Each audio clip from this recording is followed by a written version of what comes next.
இன்றைய முக்கிய செய்திகள். சட்டசபையில் பாஜக எம்எல்ஏ வானதி ஸ்ரீனிவாசனை பேச அனுமதிக்க வேண்டுமென அதிமுகவினர் குரல் எழுப்பினர். தமிழக சட்டப்பேரவையில் இன்று கோவையில் காரில் குண்டுவெடித்த சம்பவத்தை குறிப்பிட்டு பாஜக எம்எல்ஏ வானதி ஸ்ரீனிவாசன் பேசினார். அப்போது தமிழ்நாட்டில் மதவாத எதிர்ப்பு சக்தி எங்கு இருக்கிறது, எப்படி எந்த சூழலில் இருக்கிறது என்று சொல்லுங்கள் என தமிழக முதல்வர் மு.க. ஸ்டாலின் கேள்வி எழுப்பினார்.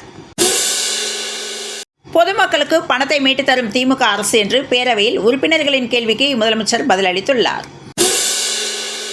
ஜம்மு காஷ்மீரில் உள்ள பஹல்காம் சுற்றுலா தலத்தில் கடந்த செவ்வாய்க்கிழமை அன்று பாகிஸ்தானிலிருந்து ஊடுருவியதாக சந்தேகிக்கப்படும் பயங்கரவாதிகள் நடத்திய தாக்குதல்களில் அங்கு சுற்றுலாவுக்கு சென்றிருந்த 26 பேர் கொல்லப்பட்டனர். இந்நிலையில் பஹல்காம் தாக்குதல் குறித்து என் பதிவை தவறாக புரிந்து கொண்டவர்கள் கவனத்திற்கு என்று விஜய் ஆண்டனி பதிவு போட்டுள்ளார்.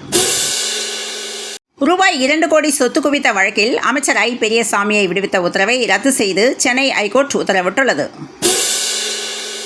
திருப்பத்தூர் மாவட்டம் ஆம்பூர் அடுத்த கனிகாபுரம் பகுதியைச் சேர்ந்த மாது வயது 17 என்ற சிறுவன் தனது நண்பர்களுடன் கடந்த 26ஆம் தேதி ராமச்சந்திராபுரம் பகுதியில் உள்ள விவசாய கிணற்றில் குளிக்க சென்றுள்ளார். அப்போது எதிர்பாராத விதமாக நீரில் மூழ்கி பரிதாபமாக உயிரிழந்துள்ளார்.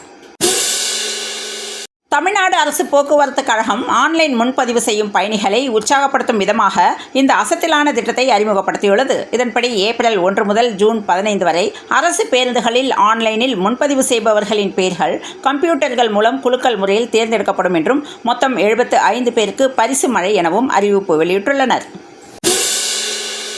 ஊட்டி படகு இல்ல சாலை நடைபாதை ஓரத்தில் உள்ள தடுப்புகளில் இரும்பு கம்பி அலங்காரங்கள் அமைக்கப்படாமல் உள்ளதால் பொலிவின்றி காட்சியளிக்கிறது. நீலகிரி மாவட்டம் ஊட்டி மத்திய பஸ் நிலையம் பின்புறம் ஊட்டி ஏரி அமைந்துள்ளது.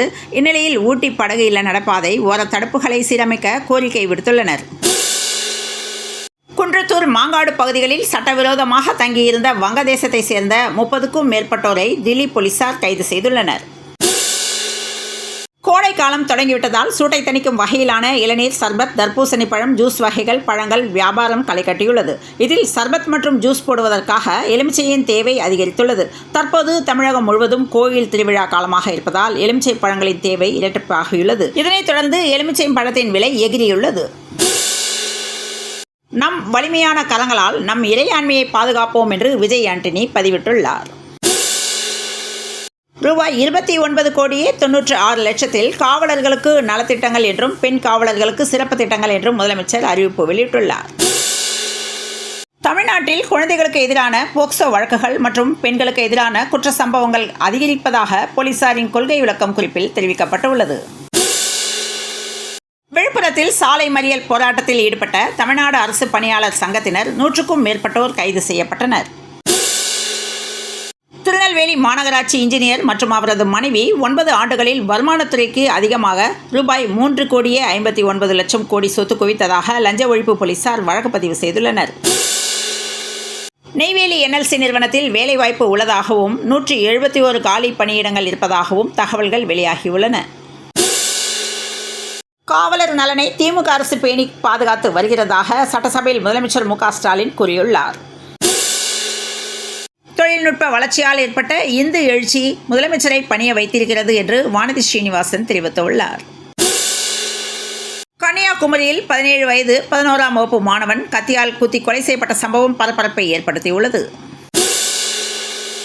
அமைச்சர் பதவியிலிருந்து பொன்முடி செந்தில் பாலாஜி ஆகிய இருவரும் நேற்று ராஜினாமா செய்தனர். முதல்வரின் பரிந்துரையை ஏற்று இதற்கான அறிவிப்பை ஆளுநர் மாளிகை வெளியிட்டுள்ளது. தஞ்சாவூரில் ராசா மிராஸ்தாரர் மருத்துவமனையில் ஏற்பட்ட தீ விபத்தில் நோயாளிகளை காப்பாற்றும் போது உடல்நலம் பாதிக்கப்பட்டு சிகிச்சை பெற்று வந்த தற்காலிக பணியாளர்களை கட்டாயப்படுத்தி டிஸ்சார்ஜ் செய்துள்ளதாக குற்றம் சாட்டப்பட்டுள்ளது. தமிழ்நாடு துணை முதலமைச்சர் உதயநிதி ஸ்டாலின் அவர்கள் கோயம்புத்தூர் மாவட்டத்தில் 9 கோடியே 67 லட்சம் ரூபாய் மதிப்பீட்டில் சர்வதேச தரத்திலான செயற்கை புல்வெளி ஹாக்கி மைதானம் அமைக்கும் பணி உட்பட பல புதிய திட்டப்பணிகளுக்கு அடிக்கல் நாட்டி திட்டப்பணிகளை திறந்து வைத்து விழாவில் பேசியபோது முதலமைச்சர் உங்களுக்காக இன்னும் கூடுதலாக உழைக்க தயாராக இருக்கிறார் என்று துணை முதலமைச்சர் பேசியுள்ளார். இன்று காலை தமிழக சட்டப்பேரவை கூடிய நிலையில் அரசு ஊழியர்களுக்கு 9 புதிய முக்கிய அறிவிப்புகளை முதலமைச்சர் ஸ்டாலின் சட்டப்பேரவை விதி எண் 110 கீழ் வெளியிட்டுள்ளார். பாவேந்தர் பாரதிதாசனின் 135வது பிறந்தநாள் விழா நாளை முதல் ஒரு வாரம் தமிழ் வார விழாவாக அனுசரிக்கப்படும் என்று தகவல் வந்துள்ளது. கடந்த சில நாட்களுக்கு முன்பாக கோவில்பட்டியில் கல்லூரி மாணவர்களை குறிவைத்து உயரக கஞ்சா விற்பனை செய்த 3 பேரை போலீசார் கைது செய்து 11 கிலோ கஞ்சாவை பறிமுதல் செய்தனர். இதனைத் தொடர்ந்து கஞ்சா நெட்வொர்க் குறித்து போலீசார் நடத்திய விசாரணையில் ஹைடெக் தொழில்நுட்பத்தின் மூலம் கஞ்சா விற்பனை செய்ததாக விசாரணையில் தெரிய வந்துள்ளது. தமிழக அரசு ஊழியர்களுக்கு அகவிலைப்படி உயர்வு, ஈட்டிய விடுப்பு, மகப்பேறு விடுப்பு காலமும் பதவி உயர்வுக்கான தகுதிக்கான கணக்கில் எடுத்துக்கொள்ளப்படும் உள்ளிட்ட பல்வேறு அறிவிப்புகளை முதல்வர் மு க ஸ்டாலின் அறிவித்து உள்ளார். கோவையில் நடைபெற்ற 2 நாட்கள் பூத் கமிட்டி கருத்தரங்கத்தை முடித்துக்கொண்டு கோவை விமான நிலையத்திலிருந்து தமிழக வெற்றிக்கழக நிர்வாகி ஆதவ் அர்ஜுனா சென்னை கிளம்பினார். அப்போது செய்தியாளர்களை சந்தித்த போது திமுக அமைச்சர்களில் பலர் பதவியிலிருந்து விடுவிக்கப்படுவர் என்று ஆதவ் அர்ஜுனா தெரிவித்துள்ளார். நாமக்கல் மாநகராட்சியில் கொசவம்பட்டி உரக்கிடங்கில் ரூபாய் 24 கோடியில் கழிவுநீர் சுத்திகரிப்பு நிலையம் அமைக்கும் பணி துவங்கப்பட்டுள்ளது. பயணிகள் கவனத்திற்கு ஆண்டுதோறும் பொங்கல், தீபாவளி, கிறிஸ்துமஸ் போன்ற பண்டிகை காலங்களில் பல்வேறு பகுதிகளில் இருந்து மக்கள் தங்கள் சொந்த ஊர்களுக்கு செல்வது வழக்கம். அந்த வகையில் கோடை விடுமுறையிலும் மக்கள் சுற்றுலா உட்பட பல பகுதிகளுக்கு செல்வது வழக்கம். இதனை முன்னிட்டு தமிழ்நாடு போக்குவரத்து கழகம் சார்பிலும் சிறப்பு பேருந்துகள் இயக்கப்படும் என்ற தகவல் தெரிவித்துள்ளனர். சட்டப்பேரவையில் இன்று அரசு ஊழியர்களுக்கு பல்வேறு அறிவிப்புகளை முதல்வர் ஸ்டாலின் அறிவித்துள்ளார். அதன்படி அரசு ஊழியர்களுக்கு 2% அகவிலைப்படி உயர்வு, 2025 ஜனவரி 1ஆம் தேதியிலிருந்து திருமண முன்பணம் ரூபாய் 5 லட்சம் என்றும் வழங்கப்படும் என்றும் தெரிவித்துள்ளார். ராமேஸ்வரத்தில் 190 கிலோ பதப்படுத்தப்படாத கடல் அட்டைகளை விற்பனைக்கு கொண்டு சென்ற அம்புராஜா, விஸ்வ புவனேஸ்வரன் ஆகிய இருவர் சரக்கு வாகனத்துடன் கைது செய்யப்பட்டுள்ளனர். ஒவ்வொரு ஆண்டும் குடியரசு தின விழா நிகழ்வின் போது பத்ம விருதுகள் அறிவிக்கப்படும். அதன்படி 2025ஆம் ஆண்டுக்கான பத்ம விருதுகள் அறிவிப்பை மத்திய அரசு கடந்த ஜூன் 25ஆம் தேதி வெளியிட்டது. இந்த நிலையில் டில்லியில் நடிகர் அஜித் குமாருக்கு இன்று மாலை பத்ம பூஷன் விருது வழங்கப்பட உள்ளது. 18 ஆண்டு கால IPL வரலாற்றில் 2வது வீரராக புவனேஸ்வர் குமார் சாதனை படைத்துள்ளார். எங்க மகனை ஒரு வைரல் செய்தி ஆக்காதீங்க என்று ட்ரோல் செய்தவர்களை பும்ரா மனைவி வெளுத்து வாங்கினார். IPLல் டெல்லி அணிக்கு எதிராக 2 இமாலய சாதனைகளை விராட் கோலி படைத்துள்ளார். கோவையில் மாவட்ட அளவில் நடைபெற்ற மாற்றுத்திறனாளிகளுக்கான கிரிக்கெட் போட்டியில் காது கேளாத, வாய் பேச இயலாத வீரர்கள் அசத்தலாக விளையாடினர். பவுனுக்கு இன்று ரூபாய் 72,000க்கு கீழ் தங்கம் இறங்கியது.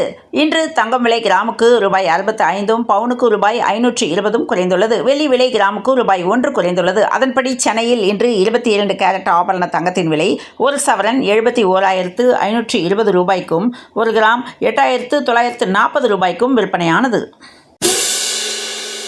தமிழகத்தில் இன்று முதல் மே 2ஆம் தேதி வரை ஓரிரு இடங்களில் மழைக்கு வாய்ப்பு உள்ளதாக சென்னை வானிலை ஆய்வு மையம் தகவல் தெரிவித்துள்ளது.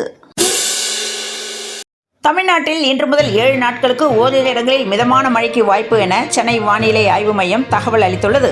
சென்னையின் நகரின் ஒரு சில இடங்களில் நாளை மிதமான மழைக்கு வாய்ப்புள்ளதாகவும், தமிழ்நாட்டில் அதிகபட்ச வெப்பநிலை 2 முதல் 3 டிகிரி செல்சியஸ் வரை அதிகரிக்கக்கூடும் எனவும் சென்னை வானிலை ஆய்வு மையம் தகவல் தெரிவித்துள்ளது. இத்துடன் இந்த செய்திகள் நிறைவடைந்தன. மீண்டும் நாளை காலை செய்தியில் சந்திப்போம். நன்றி, வணக்கம்.